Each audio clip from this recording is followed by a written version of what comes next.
人生哲理与行为准则的深思。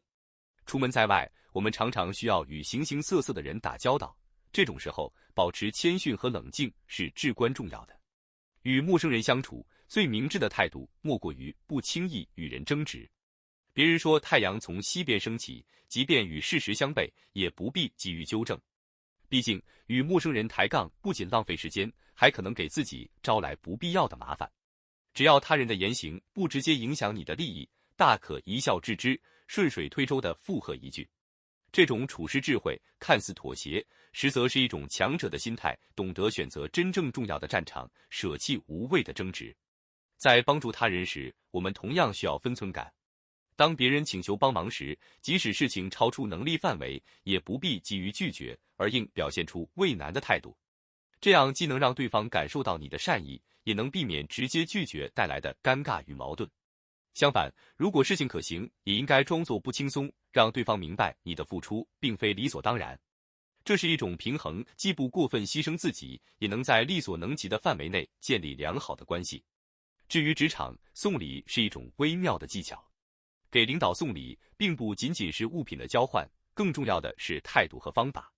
送礼时要装得自然，既不能让对方感到压力，也不能显得过于刻意，否则反而会适得其反。成功的送礼是一种无声的交流，让对方感受到你的心意，而不是单纯的利益交换。然而，无论是在个人还是职场中，感情和道理常常在现实面前显得脆弱。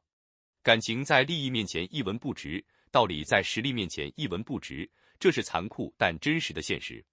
利益驱动着多数人，而实力则决定了话语权。在这样的背景下，我们应该如何面对？答案在于自我提升。当实力足够强大时，你的道理自然会被重视。当你掌控更多资源时，感情也不再是纯粹的消耗品，而会成为一种可运用的资本。面对这些现实，我们不应消极颓废，而应该积极应对。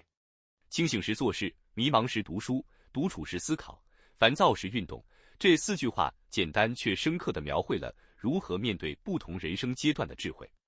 清醒时要集中精力，把手头的事情做到最好；迷茫时要通过阅读汲取知识，找到方向；独处时的思考能够让我们看清自己，理清目标；烦躁时通过运动释放压力，不仅能改善情绪，还能提升身体素质。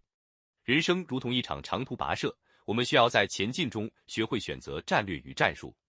在与人交往时，不争一时之高下，而是注重长远的关系。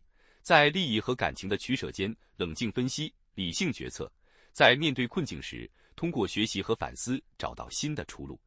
当我们能够以智慧的心态面对世界，并以行动改变自己，就能在复杂的社会中找到属于自己的位置。